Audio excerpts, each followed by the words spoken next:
Hello, everyone. Thank you for joining us. My name is Hilal Aka. I'm a policy analyst here at ITIF working on US tech competitiveness.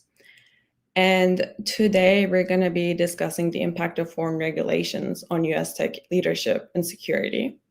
So, over the past decade, more than 30 jurisdictions have enacted laws and regulations singling out leading American tech companies.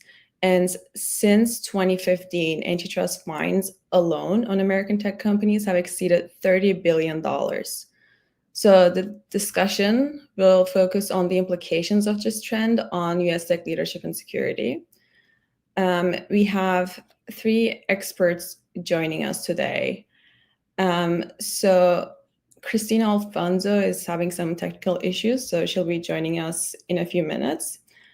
But the next expert is Michael Brown, who is a partner at Shield Capital and a former director of the Defense Innovation Unit. He is currently focusing on investing in defense and critical technologies. And our third expert is Stephen Easel, who is our vice president for global innovation policy at ITIF. And he also leads the Global Trade and Innovation Policy Alliance, focusing on how nations can strengthen their innovation ecosystems to compete in the global economy. So I'm gonna get us started right away. So Michael, I'm gonna start with you. So tech leadership, our tech companies are often discussed in terms of like economic terms, economic power, stock prices. But given your background in Defense Innovation Unit, what's the connection between commercial tech sector and defense innovation capacity? How do these interact in the real world? Well, thanks, Hilal, and thanks so much for having me here at this ITIF webinar today. Yeah, I think there's a very close connection here between technology, capability, military power, and even economic prosperity. These are all very closely connected, perhaps more than ever before. The one thing that you didn't comment on in the opening is that we're in a geostrategic competition right now, primarily with China, where China's leader, General Secretary Xi, has been on the record as saying he wants to displace the United States as the economic and technology superpower in the world. So that would happen if we allow him to take the lead in technology and then to commercialize that, and Chinese companies be able to be the world leaders in technologies, as was attempted with 5G and Huawei. But the list goes on into aerospace, high performance computing, energy, on and on. So we now face a situation that the US has not faced since World War II, where we've been the technology superpower in the world, where another rival power is interested in taking the lead from us. And taking the lead in our society means, of course, that our tech companies would no longer be premier. Our software platforms would not be the ones that companies are turning to around the world. And with that would be the loss, tremendous economic output, trillions of dollars of economic output at stake, military superiority, and frankly, our national security. So these are very closely related, and the ability for US to continue to lead in technology, for our companies to be on the forefront of technology as they are today in AI and software in general, very much is tied to our national security. Thank you. Just to follow up on that. So when we think of our big tech companies, we also often think of like social media platforms, search engines, but they're much more than that, and they also invest in these like high risk, high return technologies. So can you talk a bit about the private capital flow into these like technologies like quantum computing, frontier AI models, and how do these like social media companies, that we see invest in those technologies, and the connection between them? Well, social media may be one of the more prominent technologies that citizens see, but behind social media, of course, is the internet, AI, high performance compute, networking capability. So as you're pointing out, there's a lot of technologies which are less on the forefront, but certainly no less important. Adding to that, as you alluded to, would be other technologies that are not in widespread use today: quantum computing, quantum sensing, quantum communications, synthetic biology, fusion. There's a number of technologies that are on the horizon today. China is very much competing for leadership in these. The US, less so from a coordinated standpoint, because we don't have a coordinated industrial policy the way China is. So I think the concern would be that as we think about regulating tech companies, our antitrust policy is really rooted in competition. So what does maybe less competition mean for the consumer? But there's I'd argue, larger playing field here at stake, which is how do our tech companies position us in the geostrategic competition, which is even more important, but not taken into consideration in our antitrust policy. Yes, exactly. So, yeah, we definitely need a holistic national strategy. When we think about competition policy, we shouldn't just think of the negatives, but we should also think about the positives, because as we're trying to counter the negatives, we might also lose the positive externalities that come with these, large tech companies. Right. But so basically, you mentioned the importance of global markets and how it matters for American tech companies to have presence in global markets, competing with China. So I want to ask Steven. So what's the cost? So we've been seeing this trend of foreign regulations, usually singling out American tech companies, maybe because they're the largest ones. What is the actual cost on the American tech industry when we look at like the DMA or data localization regulations, etc. Well, thanks, Bilal, for the question. I think the first point to make is that it is incredibly expensive to innovate at the leading edge of frontier high-tech industries. It costs, 2.5 to $4 billion to create a new drug today. It takes $30 billion to launch the newest semiconductor fab, $2 billion to design the semiconductor. When we get into hyperscalers and data centers, $120 billion of investment in global AI hyperscale alone. And so the total reality is that the US tech industry invests about $200 billion annually in R&D. And when we have these foreign non-tariff attacks that are assailing US companies, charging them exorbitant fines, this by definition denudes and degrades their ability to earn the revenues they need to invest in the next generation of innovation. And it's critically important to understand that when we're talking about innovation industries, we're talking about industries that are fundamentally different from other ones across the rest of the global economy. These industries, by definition, depend upon scale to access global markets so that they can globally recoup the cost of their upfront investments in R&D. And they often depend on intellectual property. And the reality is that they depend on the finances from one generation of innovation to give the money to reinvest in the next. So in semiconductors, it's the profits from the 10 nanometer line that they get the money to invest in the 7 nanometer and the 5 and the 3. Just the same as in drugs, where it's the profits from a diabetes or a cholesterol drug that gives the ability to finance going after pancreatic cancer or Alzheimer's disease.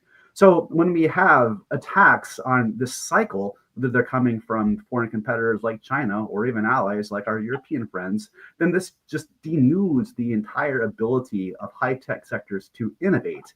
And that harms us all across the West. You asked to talk about some of the numbers, some of the actual fines. And some of these are staggering. So far, the EU GDPR, the General Data Privacy Regulation, from 2018 to 2024, it's issued $14.3 billion in total fines. Of that, 82% of the fines have been targeted at US companies, less than 5% to China, and only about 10% to European companies. I also want to point out here that these fines that are contemplated in regulations like the DMA or the DST or the GDPR are wildly disproportionate to harms. Digital Markets Act gives the European government the ability to fine companies up to 10% of their global revenues. Digital Services Act fines can be 6%. Can you imagine if the United States passed a law saying, well, if there is a product defect that leads to a product recall, maybe an accident for a German vehicle, we're going to fine BMW or Volkswagen up to 10% of their global revenues. That's what these fines are doing. And frankly, it's wildly disproportionate. It's unacceptable. It's not what allied nations need to be doing to collectively advance our defense and national security architecture. Yes, thank you for that. Yeah, definitely one of the issues here is the asymmetry. So all of the leading global tech companies are American. So people perceive them as, global tech companies, but they're American tech companies. And because we don't really have a lot of, European tech companies that are as popular in the United States, we don't really think of, these regulations as something that we can retaliate to. So like we can't really do the same to any European tech company because there isn't really an equivalent. So thank you for, citing some figures. Christina, thank you for joining us. I'm glad you resolved the technical issues. So I wanted to ask you about, so Michael talked a bit about, how Chinese tech companies are subsidized. I was wondering if you could tell us a bit about, how China and the US, how they have different approaches to tech development and deployment, particularly how they get funding for their, companies and then, R&D, et cetera, or, also like global market participation. Mm-hmm. Now, this is a hot topic. I would say the differences are obvious. So it's not, in China, they're largely state backed, right? So we don't have the benefit of that as much here. However, I think what we need to keep in mind is that when we're talking about big tech and we're talking about innovation, what we're really talking about is at this level, national security. Alliances are, our global alliances, and then also leadership in the global tech order. So that's really what's at stake when we penalize big tech with, harsh regulations, particularly if it's coming from, allied nations. And so I think it's, more important to think about what are the ways in which we can cooperate with our allies to create an environment that is conducive to our collective global leadership and in the global order, but also the ability to advance and innovate. Startups depend upon the strength of big tech to trickle down in terms of innovation and financial resources for that. Just to add to Christina's point, China's national policy is to make sure the competition is unfairly stacked in their favor. So that's not only the subsidies for land, tax breaks, helping companies go internationally with the China Development Bank, ensuring that there's research available not only from Chinese institutions, but from stolen IP that the Chinese army focuses on getting from around the world. There's a host of things that the Chinese government is trying to do to make sure that their technology is superior, using their own innovations and stolen innovations from around the world, and then making sure the competition isn't fair either by putting their thumb on the scale to make sure the competition favors the Chinese companies, whether that's through leadership on standards boards, again, subsidies that make the pricing cheaper, other benefits that come from choosing the Chinese company, for example, Chinese government support for building infrastructure if you choose Chinese vendors. The list goes on and on. But China has made it a national policy and strategy to make sure that their technology companies come out on top. I think that's right. And I think to build upon what Stephen mentioned, he mentioned the Digital Markets Act. Just earlier this year, in 2025, the EU alone fined Apple, I think, 500 million euro and Meta 200 million.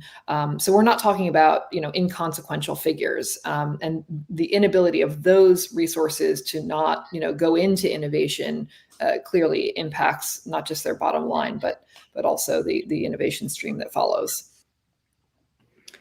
Yes, and following up on allied coordination challenge. So it is obvious that I guess I don't know if it's obvious to everyone, but it seems very difficult for the US to win this war against China without our allies and, our partnerships with allies. So, Christina, do you think that our allies understand how, some of these regulations are actually, strengthening China, and by weakening American tech companies? Or do they really see this as, like domestic policies that are completely, separated from Chinese competition? Mm-hmm. Yeah. Do I think they understand? Yes, I do think they understand. I think every country has the right to sort of protect its own borders and its own ecosystem. I think we've got smart allies, and I think these are allies that understand the value of our technological cooperation. So I think it's more important that we focus on, what we have in common. If we have common adversaries, if we want to support one another's tech ecosystem and also integrating the supply chain of that tech ecosystem, we need to do more to work together. So as an example, at the Council on Global Competition and Innovation, one of the things that we are doing is working with some of our EU partners, allied nations, to set up a supporting local infrastructure that we can then coordinate once they're up and running. So I think having some thoughtful private sector approaches, for those of us who are outside of the public sector, can have meaningful difference. Yeah. Thank you for that. So, Michael, I want to. If I Yeah, could, sure. to Sorry. build on that point. We are doing a lot of really good things, and we need to expand upon them. For instance, NATO has created this $1 billion innovation fund that is backing dual-use startups across the NATO alliance. What's interesting is that they recently did a study of 17,619 dual-use tech startups now live across NATO countries, 47 nations. They found that 27% of those startups had dual-use technologies, which really shows how important the nexus is here between high tech and collective defense capabilities in the Western world. Yeah, I think what we're seeing on display in Ukraine is that a lot of technologies that we would have said are commercial, which are sensors based in space, autonomy, which is being used for unmanned drones, AI systems being used for targeting. These are all commercial technologies developed commercially and have other commercial uses. So, Hilal, it ties back to your first point. Technology leadership in these, I think Stephen used the phrase, industries of the future, are critically important for economic prosperity, military superiority, and therefore national security. These concepts are all tied together, and technology is kind of ground zero for this right now. These technologies that really are game changing, everything from AI to synthetic bio. I want to follow up on the dual use technology point. So, Michael, throughout your career, can you give us examples of commercial technologies that have been adopted, for defense purposes in the United States? Because, it's sometimes difficult to conceptualize what these technologies are and how they're used, and to understand how important they are. Yeah, well, while the military-only technologies have advanced, and the Defense Department is focused on how do we continue to improve those, the technology that goes into something like the F-35 or Columbia-class submarines, stealth technology, these military technologies have improved. But if you look at the rate of improvement of military technology versus commercial technology, because of the much higher volumes being driven by consumers around the world, that's exponential compared to the military technology is linear. And the military has also seen that a lot of the commercial technology, which is being developed, whether it's gaming for human machine interfaces, to obviously AI, sensor technology. Now we're seeing space-based sensors because of what SpaceX has done to reduce the cost of getting a payload into space.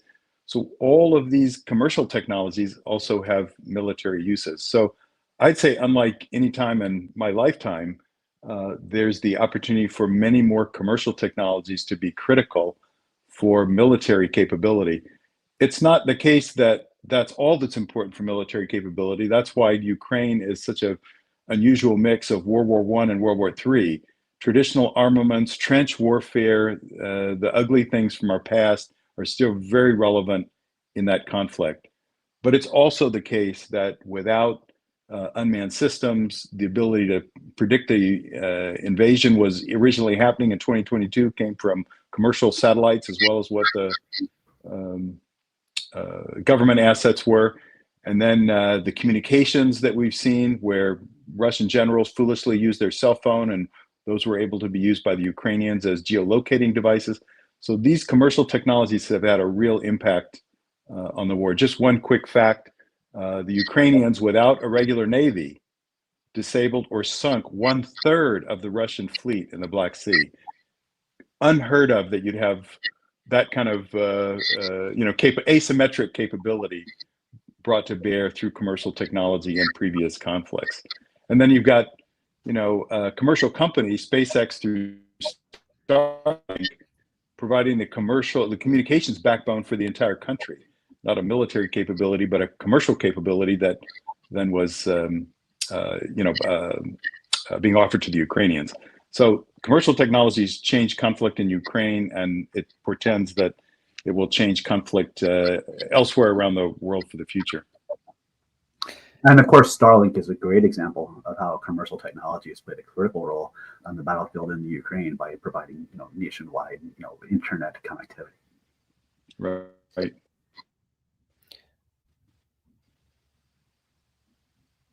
Did you want It'd be hard to something, point to another conflict where commercial has been so important. Or where technology has played such a central role. Yeah, I think that's right, Mike. I think what makes China unique relative to the US, if we're still drawing that comparison, is that China really does remove barriers when it, between its commercial tech firms and the military. It has policies like military civil fusion that enables the seamless transfer, of things like AI or semiconductors. And so I think that's something that's a fundamental difference that I don't know if we can anticipate that will change, but we certainly are standing up efforts to have a little bit better public-private partnership. And then I think, again, just drawing on the conversation from our allies, I think these really are sort of unintentional attempts to empower, China to take a stronger competitive position. I think anytime that U.S. companies are facing, getting pushed out of foreign markets, whether it's through antitrust fines or forced data localization, which can be 30 to 60% of their IT costs, so fairly significant, or even IP transfer mandates, I think what happens by default is China gains ground. And so I think those are two things that are playing a pretty central role to where we stand today. One of our council members, Dr. Lance Bush, just forwarded me an article today that was a piece by Eric Berger talking about how, a new report finding that, China's space program will soon exceed that or equal that of the US within 5 to 10 years if we don't dramatically change course there. So again, yet another sector that is impacted by their efforts. I want to ask you all about the infrastructure. So you mentioned data localization costs, Christina. So it's not just data centers; it's also things like subsea cables, satellites, in addition to data centers and AI chaining clusters, etc. So these are extremely costly technologies or infrastructures. How do you do you see these regulations having a real negative actual sizable negative impact on this type of investment? Like in the future, do you think if we don't reverse this trend in terms of foreign regulations, are we going to see the actual results, negative results?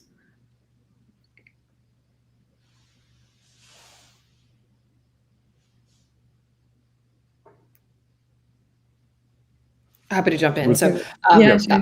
I mean, maybe specific to subsea cables, though I'm familiar with a number of technologies that have been developed right here in the U.S. From very innovative startups that are, attempts to protect those types of assets, right? So I think it's, we are thinking creatively about ways in which we can protect that. Same thing with space, with low orbit satellites. Obviously, China's, I think there are roughly 10,000 in low orbit today, and China's proposing about 13,000 in the near term. So significantly outpacing us there. So I think, yes, the point is well taken. Continued heavy regulation on innovation, whether it's big tech or ultimately trickling its way down to emerging startups, is going to continue to have a negative downstream effect. I think the question is, what can we do to reverse course? I think a number of things are in the works, but by and large, it's we do need to continue to have strong relationships with our allies, continue to have those lines of communication open, and intentionally and strategically coordinate our tech supply chains to make sure that we are sharing in and accountable equally for our global tech leadership position. Just to add to the cost there, when countries impose requirements on firms to implement local data centers or create local data infrastructure as a condition of serving that market, it does several things. I mean, first, it balkanizes and fragments the global production system for ICT services, adding unnecessary cost with making firms develop these duplicative centers. That not only costs the firms money, but it raises the cost of digital services in the countries where these laws are applied. Unfortunately, an ITIF study found that at least 62 countries have implemented some form of data localization requirement or cross-border data flows barriers. But we modeled this, we looked at it, and we found that for every 1 point increase in a nation's data restrictiveness, it actually cuts its gross trade output by 7%, lowers its annual productivity by 3%, and hikes the country's own downstream prices by 1.5% over 5 years. So these data restrictiveness policies actually end up doing much more harm to countries than they do good. And you look at India here as a very interesting example, by the way. There's something called the WTO moratorium on e-commerce customs duties. It has precluded thus far countries from imposing tariffs or customs on the cross-border movement of information. Unfortunately, India has long led the effort at the WTO, along with South Africa, to stop extending this moratorium, which is heretofore been extended every 2 years. But can you imagine if India ever actually had the ability to impose a customs duty on a company moving either the blueprint for a semiconductor design or the design of a semiconductor fab into India? India would absolutely destroy its own ambitions to be a greater global player in the global semiconductor industry if it ever actually got its way about imposing customs duty moratoriums. So I think it's one good example to show, and it feeds to the broader point. Economists find that for countries, over 80% and close to 90% of the benefits of ICTs come from their application use and deployment in countries as opposed to from the ICT goods or services producing sectors. What matters for countries is not digital sovereignty, but digital capability and digital capacity. Unfortunately, too many policymakers around the world are focused on the sovereignty question when they would do much better and much more right by their citizens and businesses if they focus far more of their energy on helping their businesses, especially small ones, and citizens take advantage of the digital technologies that are driving the world today. Yes, just a follow-up question, Stephen. So traditionally, these digital trade issues are usually, like you said, data flow restrictions, etc. But more recently, we started seeing competition policies, that are claimed to be domestic policies, internal, regulations, but they end up obviously disproportionately affecting American tech companies. So could you explain like how, like the difference between like legitimate domestic policies and like things like the DMA that have trade implications basically? Because I think there's a lot of confusion going on there. Sure. And there's a question from the audience, I understand, asking, doesn't the European Union have the right to regulate their own internal market, provided that it complies with WTO rules? Well, yes, that's true on both points. But countries that are parties to the WTO commit to conduct their trade and economic affairs concordant with the foundational WTO principles of national treatment, non-discrimination, and reciprocity. And when you have some of these digital markets fines, they're not complying with these principles, especially those of reciprocity and also national treatment, which means treating all companies equally. And here, as ITF has written with regard to Europe's Digital Markets Act, it actually should have been called the U.S. Tech Firms Act, because if you go back and look at the correspondence in the European Parliament that led up to this legislation, Andreas Schwab, the European Parliament rapporteur for the DMA, suggested at one point that the DMA should unquestionably target only the 5 biggest U.S. firms, those being Google, Amazon, Apple, Facebook, and Microsoft. He suggested that the DMA's revenue threshold to be designated as a so-called gatekeeper should be about 10 billion euros, the market value about 100 billion. He went on to say, let's focus on the biggest problems, on the biggest bottlenecks. So let's go down the line 1, 2, 3, 4, 5, and maybe we'll include 6, which is China's Alibaba. It's absolutely clear that the design of the DMA was intended solely to capture US tech companies. And that does not make it concordant with the principles of the WTO. So, what you find in a lot of these cases is that countries are kind of exploiting otherwise legitimate regulatory areas like, competition policy and antitrust policy, but they're, exploiting them in ways to intentionally, target U.S. tech companies. And we see this in China. I mean, going back to 2000, China targeted Qualcomm with a dubious antitrust case because it said it was charging too much for standard essential patents when all it was doing was legitimately accruing revenues from legitimate intellectual property it created and was selling to the world. There was nothing anti-competitive about that. It was just that Qualcomm had a very effective business model and the Chinese government didn't like it. We see this in Korea today. Unfortunately, this is happening in Korea as well, where some of the Korean regulators are, kind of intentionally almost trying to harass U.S. tech companies. Unfortunately, Andrew Ferguson stepped in the other day and said that Korean regulators, as he said, quote, when our firms do business overseas, we expect regulators to follow due process norms and to offer equal treatment. That means we expect that the foreign government not only treats our firms the same as other firms, but also that they treat our firms the way that they treat their firms. So, unfortunately, we're pushing back all around the world where we see this. Korea is a country too now.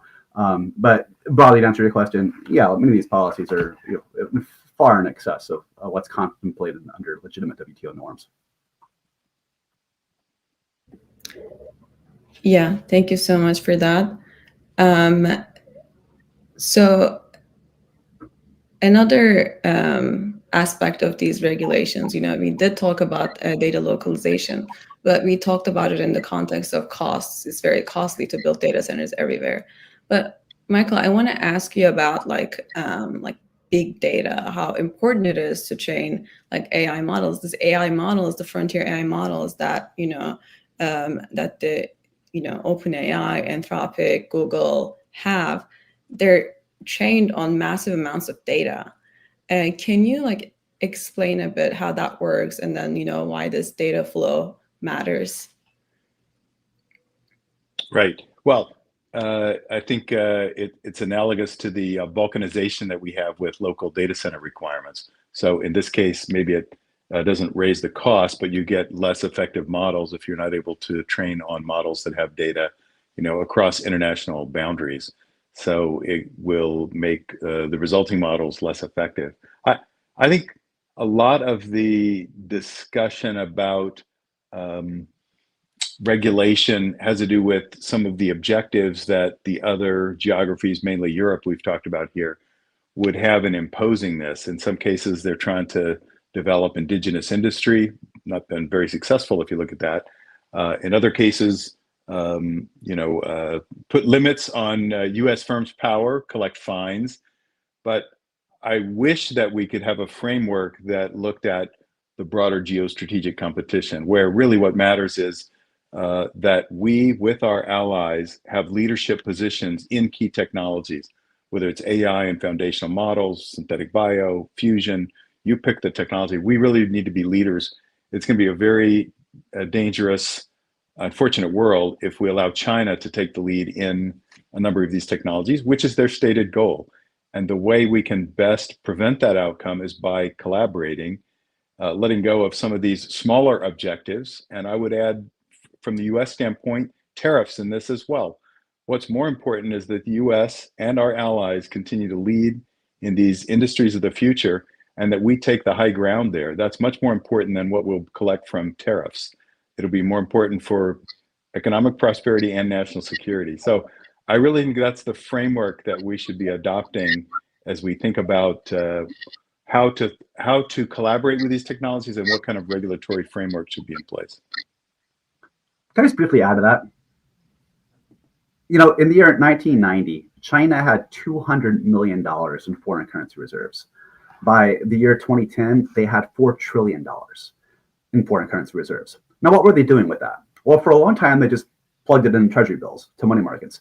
But when Xi Jinping came along in 2014, he said, why are we doing this? So they created a $1 trillion foreign technology acquisition fund financed by the Chinese government.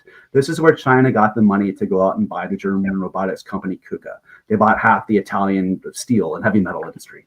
They tried to buy Micron and bought a semiconductor. Now, it wasn't until the US and Europe kind of wised up to this game and Europe introduced its ECRA, or US introduced ECRA, and European Union introduced similar kind of foreign direct investment screening protocols that kind of we collectively wised up to this China threat. And that's why I want to associate myself with Michael's remarks, because what we should be doing as allies is focused on co-investing in this next generation of technologies. We have the American and the EU CHIPS programs. Why aren't we working together to design that next generation of chip technology, of quantum technology, of AI, of synthetic biology, right?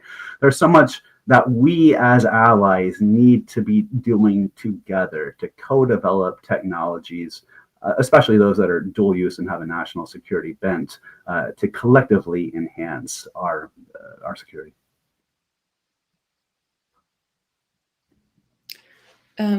Yes, Christina, I want to ask you, if you have been thinking about, how to improve these partnerships with allies and, how to actually get started, and maybe, lower the tension a bit. Sure. Yeah. And I see we have a question there about whether the EU should consider involvement of the US government in the public debate. So I just want to acknowledge that. I think the answer is yes. My hope is that the EU would welcome, informed engagement. I think that there's a lot to be gained, through openness of constructive dialogue that allows these policies to be calibrated for both competitive fairness, but also for security. So we would, ideally, in working together, we would be ensuring that tech leadership is both sustainable and democratic. But I think it's just pointing out how would we go about this again. We're a nonprofit. We're set up to promote these national security investments. In this case, we promote, GCI, global competition and innovation. We define that as 8 areas of critical technology. Many of those technologies we've already discussed on this call, but it's everything from AI and quantum, biotech and biomanufacturing, energy security, food security. The list goes on. But all of these things underpin national and economic security. Both today and certainly projected into the future. And so I think our allies are, aware of this, efforts like CGCI's to then say, hey, let's build a counterpart in our allied countries where they can thrive with a local ecosystem. So Stephen brought up the NIF, the NATO Innovation Fund. We're familiar with that effort and that team. And again, I think they've got some of their own challenges in terms of the way they deploy that capital that's been committed. But nevertheless, the rearm Europe movement is in full effect. They're very aware, where we may be slightly more motivated by the competitive environment today, the heated, rising global tensions with China, they've got Ukraine on their front doorstep, right? And so regardless of what's motivating the sense of urgency, we have a shared objective. And so those shared security challenges and our, so that enables us to create incentive for both sides to incorporate a tech ecosystem that underpins, defense, intelligence, critical infrastructure. But it is in fact going to have to be, one policy and one private sector effort at a time. I'd also just point our audience there to a recent ITF report called An Allied Approach to Semiconductor Leadership, where we laid out a comprehensive plan across everything from coordinated export controls to FDI screening policies, to R&D investments, skills, standards development, collectively standing together against supply chain attacks and various core components of the semiconductor sector. So I think what policymakers should be thinking on in some of these key areas, biopharmaceuticals, AI, semiconductors, is laying out a specific allied approach to how we achieve leadership in these sectors, recognizing the Chinese threat. I have a follow-up question to both actually Christina and Michael. So you mentioned Ukraine and how that kind of created this urgency. So now there's this tension between short-term urgent investment needs in defense and military, but then you also have the long-term tech investment needs, like we talked about, quantum computing, that's going to be probably very useful in the long term, but may not be very useful in the short term. So like, how do we balance these two things? And then how does the private sector help with balancing these? Well, I'll start there. I think it's time to re-examine how our capital markets work, and in particular, whether they are incentivizing long-term investment. I think as we in the US have really been focused more on our own capital markets and not thinking about global competition ever since the 1980s. We've had the shareholder revolution followed by globalization. We've been excessively focused on short-term returns. And that's forced our manufacturing to be hollowed out, and we send that overseas. Our tax policy encouraged that. Unfortunately, if you're a CEO in our economy today, you're incentivized to focus on that last penny per quarter and not on long-term investment. In fact, you're going to be penalized. You're probably going to be removed from your job if you're not focused on current quarterly earnings. I saw the president just in the last few days said maybe we shouldn't have quarterly earnings.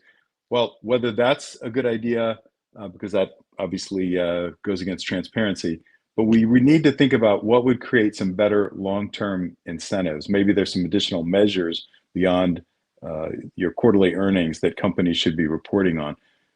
We need to think about, our tax policy. Why do you get a capital gains treatment for a one-year investment? Why not a graduated policy for multiple year investments? So a lot of ideas on the table. What the bottom line is, we have to be incentivizing long-term investments that are really going to improve our economic prosperity for the long term over decades.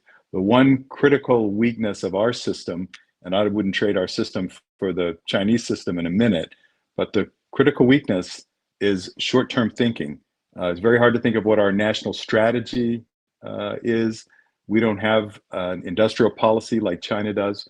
We can move with amazing speed, but we don't do long-term planning that well.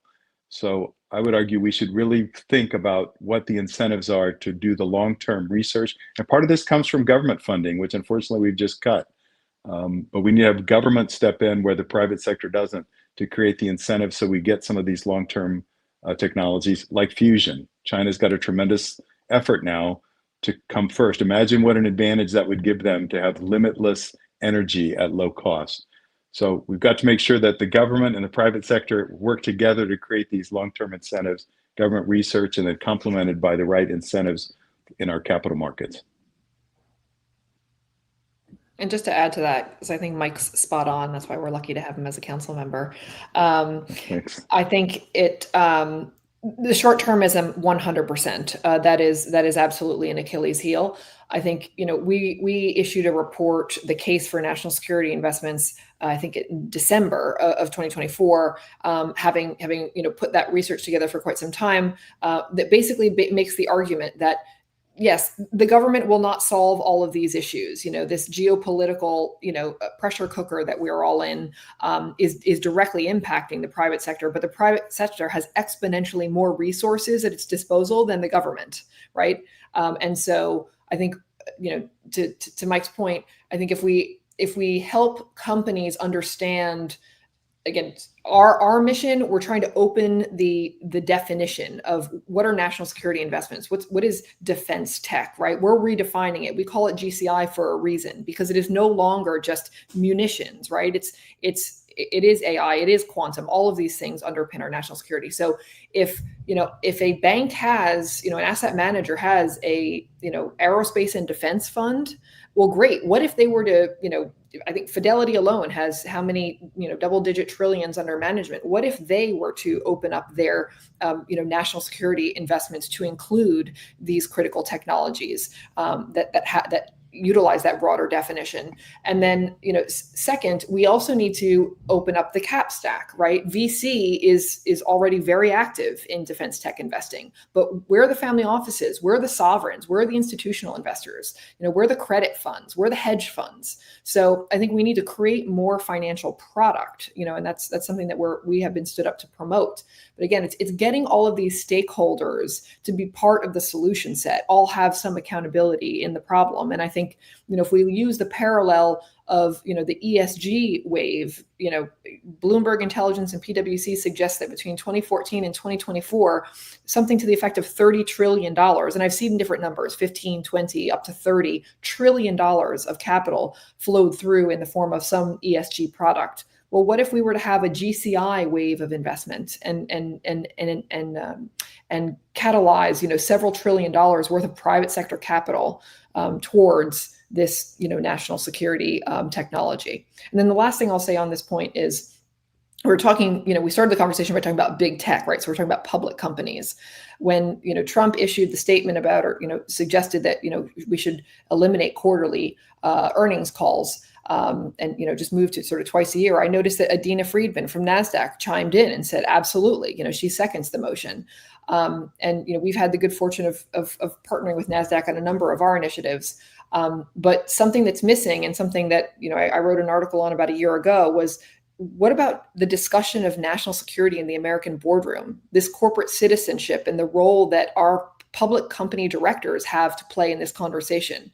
Cyber and supply chain is part of it, but it shouldn't end there, right? So we, at CGCI, we consider ourselves to have a bit of a responsibility to come up with, content generation for public company directors, where they are armed with the right kind of, education materials, even questions for how they, extend that conversation with corporate director, corporate management teams, specifically on this subject. Because today, I would say, by and large, our industry, U.S. industry, and iconic American businesses are ill prepared for some of the geo-economic shockwaves that have and can hit well beyond the tariff debate. You're ill prepared, and there's no incentives for them to include these topics in the conversation, which there should be. I have a follow-up question. So we just discussed long-term versus short-term investing. Like, wouldn't you say that big tech companies were investing, like making long-term investments? We mentioned quantum computing so many times, but isn't that a form of very long-term investment that you wouldn't actually see in the rest of the private sector? Very rarely, maybe. Well, it isn't that companies are not making long-term investments. but their incentives are to maximize the short-term profits. So if I'm a Google or Amazon, I can make those long-term investments only to the extent it doesn't compromise my ability to generate increasing returns for shareholders. So if I get off that treadmill and all of a sudden my base business takes a little bit of a downturn, now there's tremendous pressure on that CEO to cut the long-term investments to be able to deliver short-term returns. That's the incentives that we've created in our capital markets for public companies. Maybe a little bit less so for companies that are not public, which is one of the reasons why venture capital can work with companies for a decade. Is there's no reporting on that. We're looking for what is the return from an investment over a 10-year period. So, but as Christina points out, we need all elements of the capital stack involved in this competition. So great that we've got venture capital with some longer term incentives. We need private equity to have longer incentives than trying to cash out in 3 to 5 years. We need hedge funds to have longer incentives. We need our public companies to be thinking longer term because the capital markets reward that in addition. We don't have that today. Just to add to that, what's certainly true is that companies have radically decreased their investments in basic scientific research since the end of the Cold War. And in fact, while the United States invented the R&D tax credit as a policy instrument in 1983, by the late 2020s, we'd fallen into the 30s in terms of OECD tax credit generosity. So that's why it's very important that policymakers recognize that the R&D tax credit does play a pivotal role in ensuring that companies behave in the desired way of investing in scientific research, whether basic or applied, and why it was important that the recent legislation included the accelerated depreciation for capital investments as well as extensions to R&D tax credits. So if you look, that's why we don't have Bell Labs or IBM Labs anymore. Those companies couldn't afford these research facilities as their base businesses saw some pressure. And government has to step in and fill in for long-term R&D, basic research, as Stephen is alluding to, because companies by and large don't do that. Bell Labs did that, but we don't have Bell Labs anymore. So we really need that for long term. And so that's why it's so damaging if we cut the R&D dollars that were going to something like the National Science Foundation. I think Stephen, ITF did an excellent report recently that talked about the impact. While you get some budget gain short term, the long term effect on GDP is not very good. I don't know if you want to reference that. From the R&D tax credits? Oh, not going beyond the R&D tax credit, to just talk about the government cutting its own R&D budget and how that results in a GDP reduction longer term, because the innovations you don't get, let's face it, everything from the internet to GPS, all these government investments have created enormous foundations for the private sector to be able to take and grow entire industries. So if you cut long-term federal R&D, which goes for basic research, you're really cutting off the future. That's correct. And The Economist recently ran a wonderful article showing that if the 2026 Trump proposed budget, which included 38% cuts to NIH and 55% cuts to NSF funding, actually came to fruition, we would fall behind both China and the European Union to third in the world as an R&D funder in the year 2026. So we have about 5 minutes remaining. So we encourage anyone in the audience to submit their questions if they have any. But I wanted to ask you all if you have any final remarks and if you want to add anything to what we've discussed so far. You want to make any arguments that we haven't discussed. We can start with you, Michael, if you want. I would just reiterate, I think we're broader than the economic inefficiencies we see from excessive regulation. We need to think about the geostrategic competition that we're in. And in my book, all the policies should really flow from that to encourage technology leadership for these industries of the future. And we can do that in collaboration with our allies.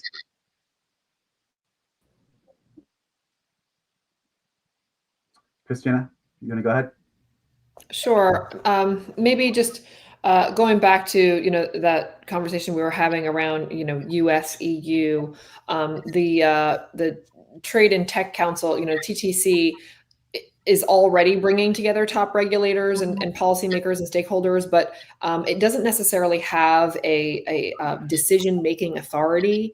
And so I wonder if there's an opportunity, if we're looking for proposals in this conversation, that there be a formal joint regulatory and standard setting body for emerging technologies like AI and quantum, and that would benefit obviously both sides.